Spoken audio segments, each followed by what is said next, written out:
누가 봐도 오늘 첫 아이템은 그냥 이 사람일 것 같아요. 명태균.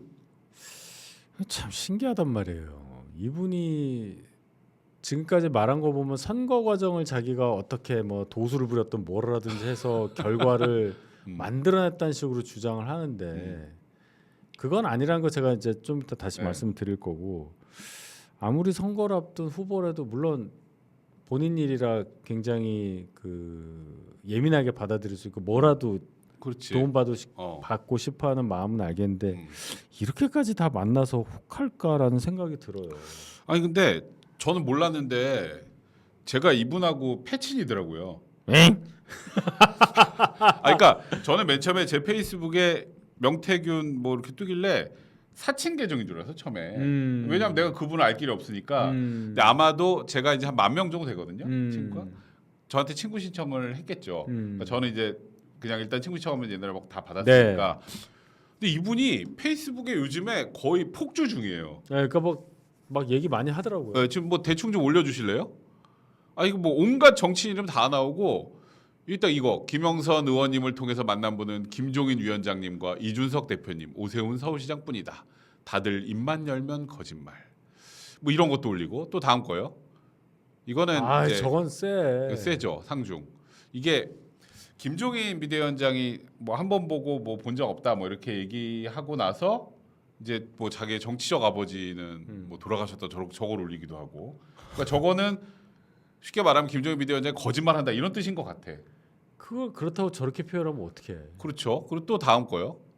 지난 대선 때 유세현장 윤한홍 의원님 미수금이나 갚으세요. 금액은 강 씨한테 물어보시죠. 윤한홍 의원이 뭐 이렇게 하여튼 뭐 주변에 있지 말라 그랬다 뭐 이런 얘기 했다고 또 지금 바로 또 저격 들어갔어요. 자기 공격했다고 저렇게 SNS 통해서 반응한다. 그 결론은 정치 쪽에 들어오시면 안 되는 사람이죠. 기본적으로 정치가 뭐예요? 상대의 나와 다른 의견을 포용하고 그것과 같이 내 의견을 넣어서 뭔가 합의된 방향으로 가는 그 과정.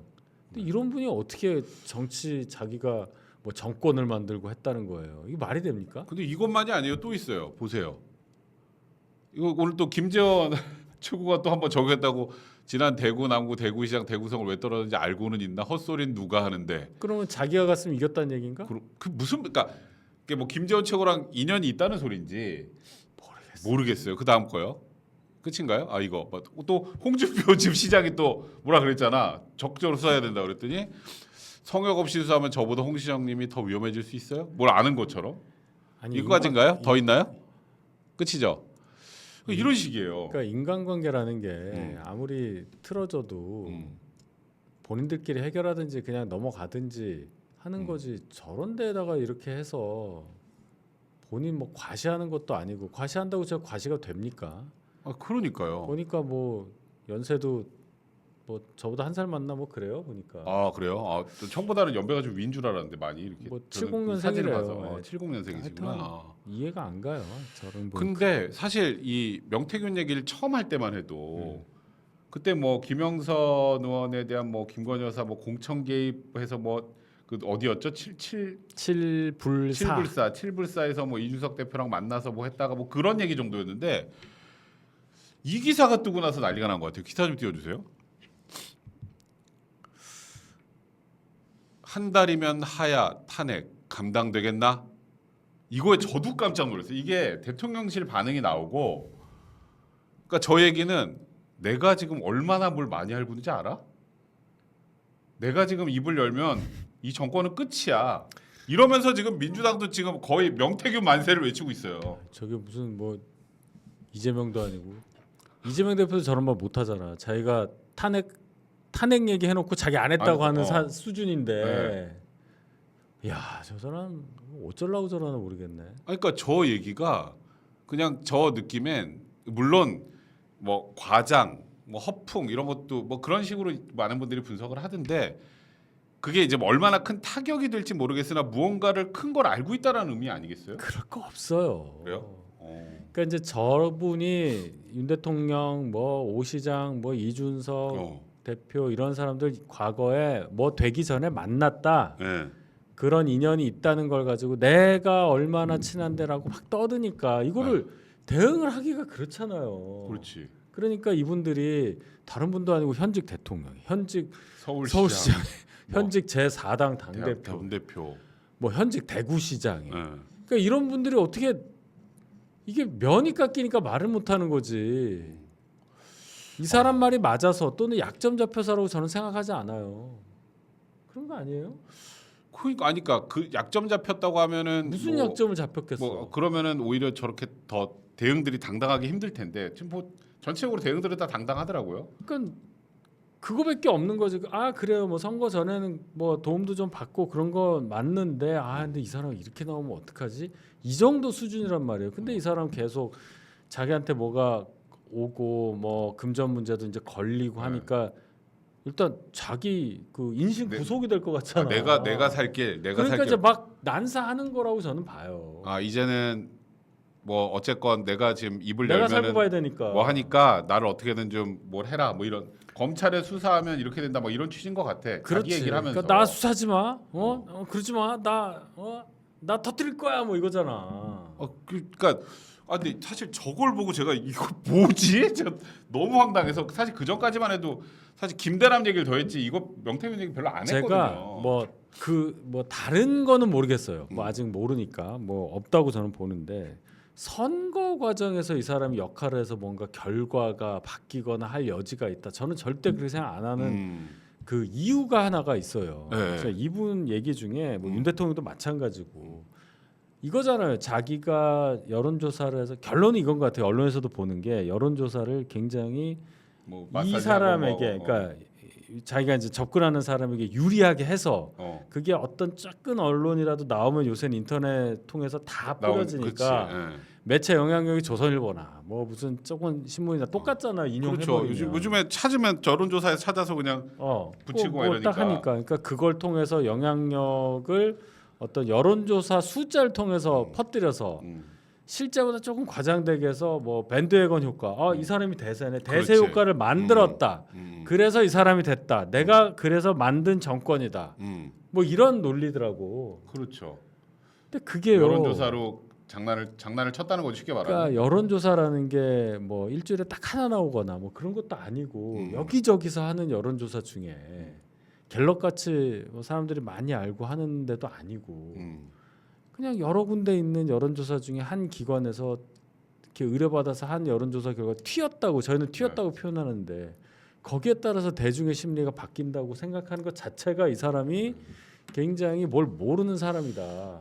근데 이제 이 명태균이라는 사람이 자꾸 얘기를 하면서 굉장히 많은 분들이 좀 곤란해하잖아요 지금. 일단 첫 번째 기사 좀 띄워주세요. 대통령실에서 이렇게 처음에 얘기했어요. 이준석 대표가 이준석 대표와 함께 명태균 씨를 처음 만났다. 김 여사 통화는 공천 과거에 한번 나왔던 거 공천 거절한 것이고 일단은 그 당시 대선 경선이 끝나고 이 명태균이라는 사람을 보거나 연락한 적이 없다. 이게 대통령실의 입장인데, 그죠?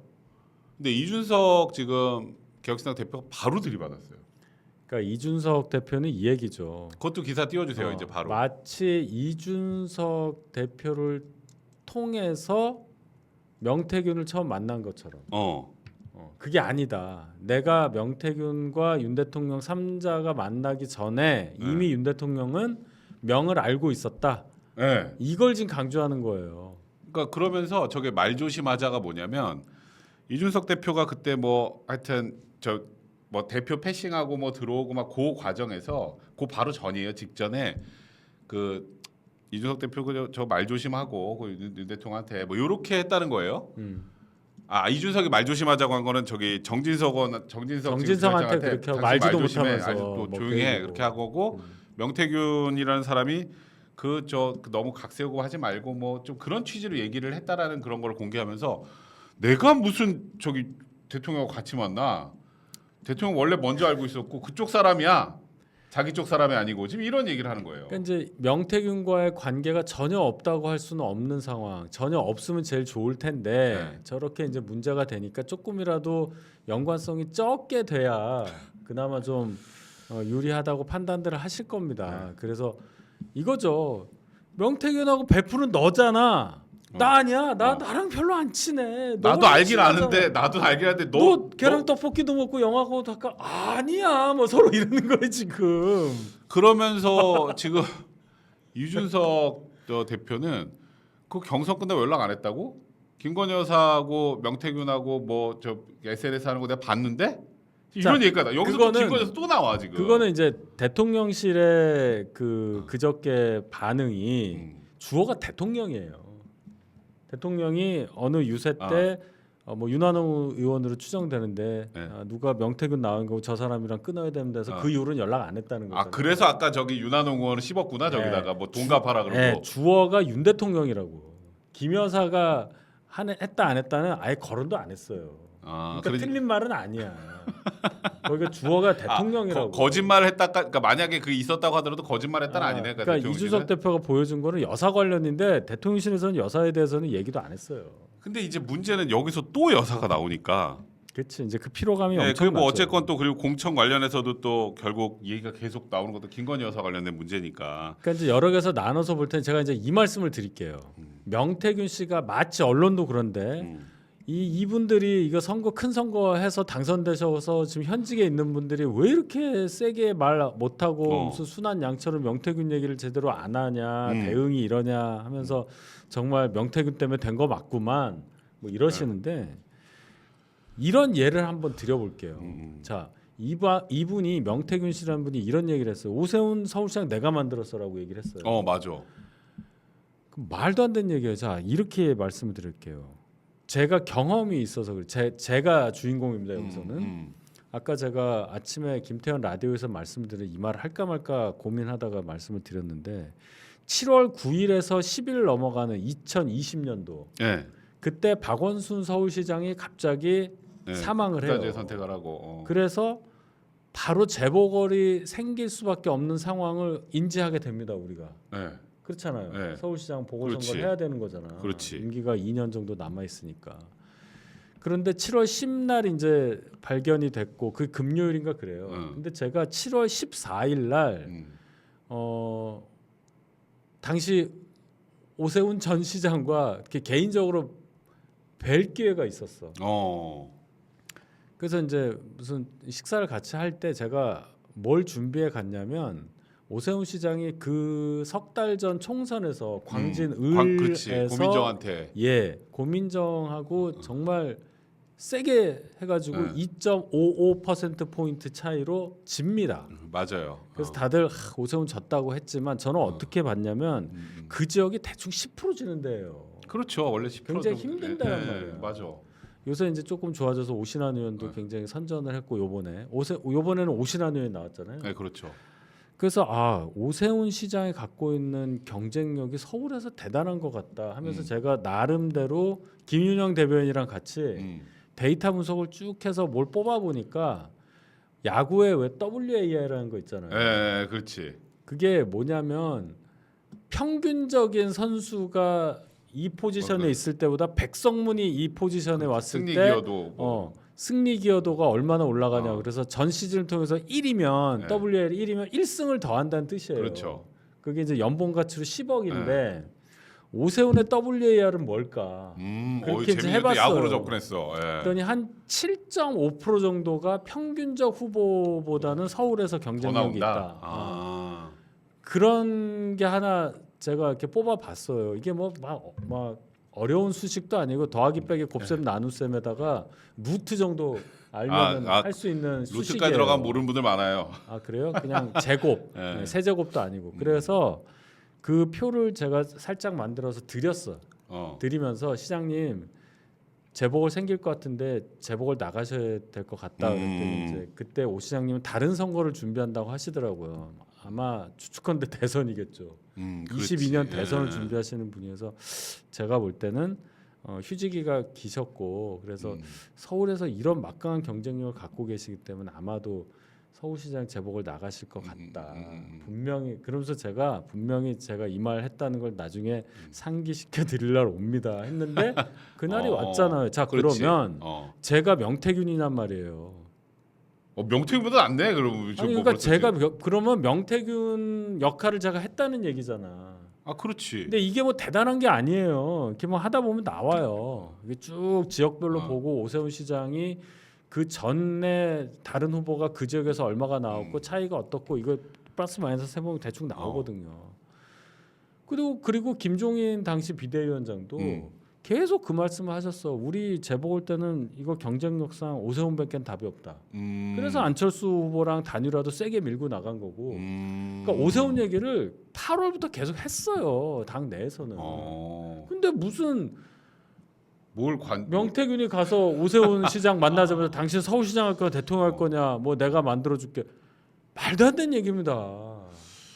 근데 오늘 하여튼 오세훈 시장도 명태균 씨는 아는데 뭐 지금 인연이 없고 지금은 없고 뭐 좀 많이 섭섭할 수 있다 뭐 이런 정도 그 뒤에서 약간 여운을 남겨놔가지고 오세훈 시장이 인간적이니까 그렇게 말씀하시죠. 홍준표 시장 같은 분은 그렇게 반응할 수 있는 거고 오세훈 시장 같은 분은 이렇게 반응할 수 있는 겁니다. 그러니까 제가 말씀드린 건 뭐냐면 오세훈 시장이 서울시장 되는 과정, 윤 대통령이 경선 이기고 대선 되는 과정에 있어서 명태균 씨가 무슨 큰 역할을 해서 뭐 결과가 바뀌거나 그런 건 전혀 아니지. 예. 그런 거는 있을 수가 없는 얘기란 걸 말씀을 드리는 거예요. 이분이 무슨 뭐 도수를 부려서 뭘 바꾸는 군갑수를 하는 것도 도대체 뭐를 했다는 거야.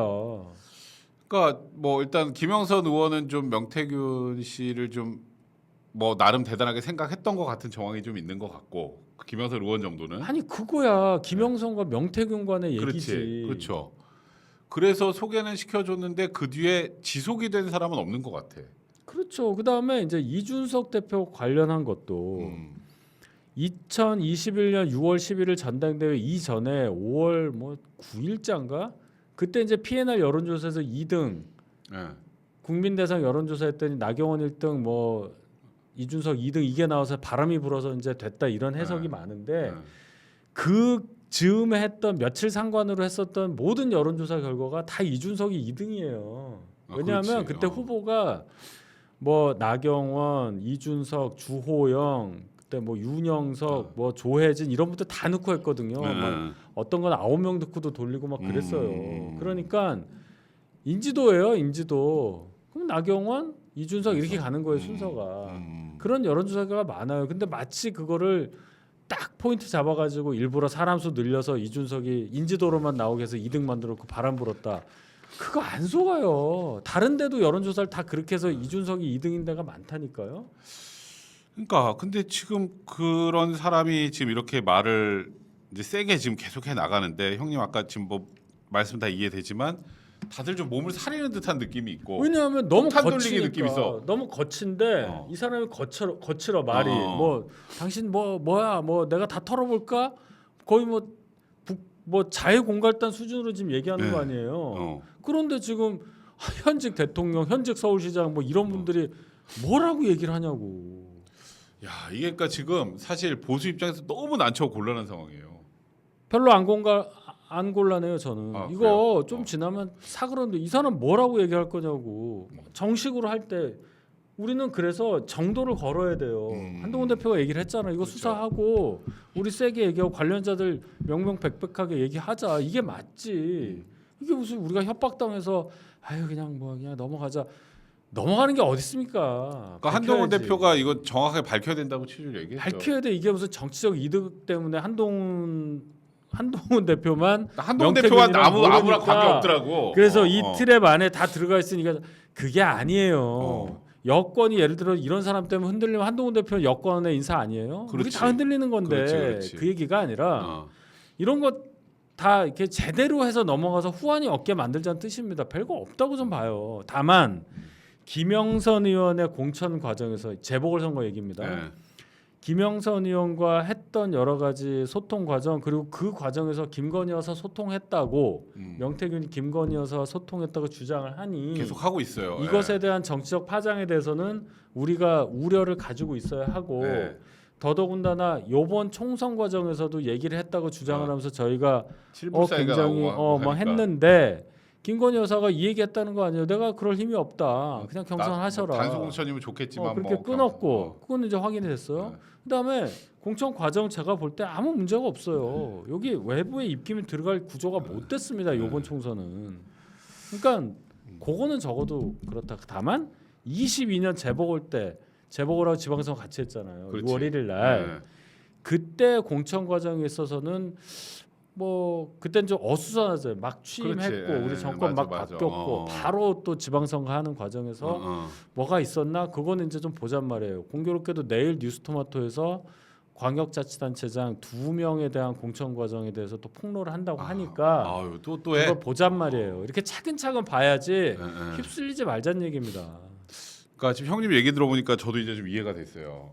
저도 이제 이 명태균 관련해서 어떻게 정리해야 되느냐. 근데 결국은 지금 이제 남아 있는 포인트 정도라고 하면 결국 김건희 여사와 관련된 부분밖에 안 나네요. 현실적으로 보면 현재 그렇죠. 명확하지 그러니까 않은 건. 김건희 여사와 소통을 했다. 네. 소통이 문제가 된다는 얘기는 소통을 해서 뭘 했다는 거잖아요. 네. 뭘 했다가 없어요 지금. 그러니까 소통을 한 거야 뭐. 저 그거야 사람 뭐. 이상 예를 들어서 명태균이라는 사람이 좀 이상한 사람 같은데 왜 저 사람이랑 계속 연락했어 이런 정도의 비난은 몰라도 뭔가 김건희 여사가 뭐 공천을 개입했다라는 게 뭔가 드러난다거나 그렇죠. 그게 아닌 이상은 좀 부적절하다 정도의 그친 수준이네요. 그럼 현재. 그러니까 이겁니다. 요번에 이제 108명이 당선이 됐고 이제 공천 받으신 분 다 하면 뭐 300명이 아니라 254개 지역구에다가 이제 비례 이렇게 된 건데 그럼 거기서 이 사람은 죽어도 안 되는 사람인데 김건희 여사의 영향력 때문에 공천받은 사람이야 라고 볼 사람이 누가 있냐 한번 생각을 해보세요. 저는 없다고 봐요. 네. 제가 이렇게 면밀히 봤을 때 없어요. 그리고 용산 출신 있잖아 얘기하시는데 다 경선 겪었어요. 그렇죠. 그리고 뭐 강승규 의원 같은 경우는 이제 홍문표 의원이 이제 불출마 선언하시는 과정이 있었고 한 보잔 말이에요. 그러니까 뭐 지금 일단은 요 명태균 관련해서 기사 뭐 마지막 기사도 그냥 띄워는 주세요. 뭐 김종인 비대위원장까지 얘기가 나오고 이 시작할 때 이게 자꾸 이런 제목들 헤드라인이 걸리잖아요. 그러면은 그게 사실 대중들 입장에서는 후킹이 되지. 네, 완전 후킹이 돼요. 저도 이거 보고 깜짝 놀랐거든. 그러니까 저거를 조금이라도 이제 분위기를 바꾸려고 제가 이런 말씀을 드리는 거예요. 저런 식으로 하면은 윤 대통령은 솔직히 모르겠어요. 어떤 식으로 해서 명태균을 알게 됐는지. 그건 진짜 저희가 알 수 없죠. 김영선 의원은 자기가 자기가 소개했다고 했다고 그러잖아요. 그러니까 이게 웃긴 거예요. 소개했다는 사람이 여러 명일 수도 있는 거야. 왜냐하면 다른 사람이 소개했는지 모르니까 자기가 처음이라고 착각할 수도 있어. 근데 그게 중요한 게 아니란 말이에요. 명태균이 무슨 만나면 안 되는 뭐 그 허가 없이 만나면 안 되는 북한 사람도 아니고 그렇잖아요. 우리 허가가 있어야 북한 사람 만나잖아. 그렇죠. 그러니까 만날 수는 있는 거예요. 그럼 만나서 뭘 했냐가 중요하지. 뭐를 해서 그게 뭘 했다는 그 행위가 불법이냐. 이게 중요한 거지. 만났다에 초점을 두는 건 저는 아니라고 생각해요. 근데 이제 많은 분들은 이제 대통령실에서 나왔던 거는 어쨌건 뭐 이준석 대표하고 같이 왔다 뭐 이런 정도로 시작이었잖아요. 저 대통령실 브리핑은. 네. 근데 뭐 소개한 사람은 뭐 김영선은 자기가 했다 그러고. 그다음에 뭐 그리고 뭐 경선 이후에는 안 만났고 별로 관계 없었다는데 김종인 비대위원장은 자기랑 윤통부 만날 때 같이 왔다 그러고. 그럼 뭔가 그 굉장히 경선 전이지. 그러니까 경선 전이긴 하지만 뭔가 굉장히 핵심적인 역할을 이준석 대표는 난 소개해 준 적 없고 뭐 그쪽이랑 원래 더 친했어요. 막 이렇게 나오니까 대중들은 대통령실에서 뭐가 숨기는 게 많은데 이런 이미지를 자꾸 주는 게 문제인 것 같아요 지금. 지금 아까 단독 기사 보면 아이고 또 윤통 또 저 대통령실 또 거짓말하네. 사람들이 이러더라고 저한테도. 그러니까 이게 참 그 뭐라고 해명을 해도 이상하고 안 해도 이상하고 하는 상황에 딱 걸렸어요. 후보 입장에서는 이런 분들 많이 옵니다. 도와주겠다고 그러고 자기가 비책있다고 그러고 내가 정책 100개 만들어 왔는데 들어봐라 하고 그런 사람들을 상대하는 게 저 같은 사람들이에요. 만나보면은 그렇다고 또 면전에서 뭐 이런 걸 갖고 그럴 수는 없잖아요. 그럼 일정 부분 우대를 해줍니다. 저희가 잘 반영하겠습니다. 그럼 이 사람은 반영되는 줄 알아. 그럼 이제 나중에 또 우리 공약 발표 왜 자기 정책 안 들어갔냐고 막 그런 거 하는 거예요. 저희 같은 사람들이. 그러니까 이분은 그것보단 조금 더 뭐 수준이 높든지 아니면 정말 듣도 보도 못한 얘기를 했는지 모르겠으나 어쨌든 그 분들을 여러 번 만나서 뭔가 솔깃하게 할 만한 얘기를 했었을 수는 있어요. 그렇죠. 근데 그 솔깃이 과연 국가 대사 이 선거를 좌지우지할 정도의 그거냐. 그럼 저라도 만나겠습니다. 그런 건 없어요 이 세상에. 그러니까요. 지금 이게 뭐 앞으로 명태균 씨에 대해서 수사도 진행이 되고, 근데 뭐 지금 누구 먼저 알았는데 이런 건 수사 대상이 아니니까. 절대 아니죠. 지금 뭐 돈 받은 거 관련해서 하는 거기 때문에 이거는 결국 이 말들이 많아지는 막 그러면서 이게 대중들한테 굉장히 의혹이나 불신을 주는 그런 상황이라 이걸 어떻게 조기에 잘 정리해 나가는지 그게 이제 어찌 보면 국힘 또 한동훈 대표에게도 되게 중요한 과제가 될 수밖에 없겠네. 그렇죠. 그래서 한동훈 대표가 요즘에 뭐 대표된 다음에 뭐 성과가 없냐 있냐 이런 얘기 하지만 당원과 국민이 한동훈 대표를 압도적 지지로 뽑으면서 맡겨준 그 사명, 소명, 소임이 있잖아요. 그걸 지금 다 하고 있는 며칠인 걸로 저는 보여요. 원칙 얘기를 하잖아요. 그렇죠. 제대로 하자. 그다음 김대남 제대로 하자. 해당 행위를 조사해서 묻고 가지 않고 조사해서 밝히자. 그랬더니 그게 해당 행위라고 하는 분들도 있잖아요. 그러니까 저도 그거 보고 그게 해당 행위예요. 그게 해당 행위. 예. 그러니까 그거 하자. 결국 그게 한동훈 대표 입장이 결국은 국민에게 공감을 받을 수밖에 없다고 봅니다. 그러니까요. 이런 거를 안 털고 국민들한테 의구심하고 물음표를 계속 주면 보수 정권이 제대로 유지가 되겠습니까? 그러니까 보수 정당이 묻고 가자라는 말 자체가 그 묻자는 거 그 말 속에 은폐라고 느껴져. 그렇지. 이게 안 좋은 거라는 걸 이미 얘기하는 거잖아. 이게 안 좋은 거를 그냥 묻자는 뭐 자꾸 이렇게 들춰내 그냥 이렇게 그냥 넘어가고 그러면 그렇지. 뭔가 잘못된 거 하나를 우리가 아무 조치 안 하고 그냥 넘어가는 거잖아요. 그거는 이제 공정과 상식에 안 맞는 거잖아. 그러니까 이거 묻지 말고 묻기 전에 다시 파헤쳐서 제대로 분리수거하고 소각할 건 소각하고 재활용할 건 재활용해서 그렇게 가자는 거 아닙니까? 이게 왜 나쁜 일이에요? 그러니까요. 사실 저도 그게 맞다고 생각하는데 자꾸 아니라는 얘기들과 또 일부 뭐 또 보수 유튜브들 사이에서도 또 한동훈 대표 계속 공격하는 시종일관하시는 분들 많아서 그거 보면 좀 저 답답하더라고. 아니 예를 들어서 이번 전당대회 한동훈 대표 안 나왔고 다른 사람끼리 경쟁을 했는데 한쪽에서 김대남이 그런 공작을 했어. 그래서 당선이 됐는데 자기를 상대로 막 서울의 소리에다가 뭐 기사 쓰라 그러면 했다. 뒤집어 엎었지. 그거를 묻고 가자고 그럴 거라고요? 그게 말이 됩니까? 아휴, 그러게 말입니다. 거기에 이번에 전당대회 나왔던 분들이나 뭐 다른 분들 이렇게 괄호 열고 넣어보세요. 입력을 해보시라고. 그분들이 그냥 넘어가자고 할까? 당을 위해서 내가 묻고 간다. 그러실 리가 없습니다. 요걸로 정리하다 끝내요. 끝났네. 아.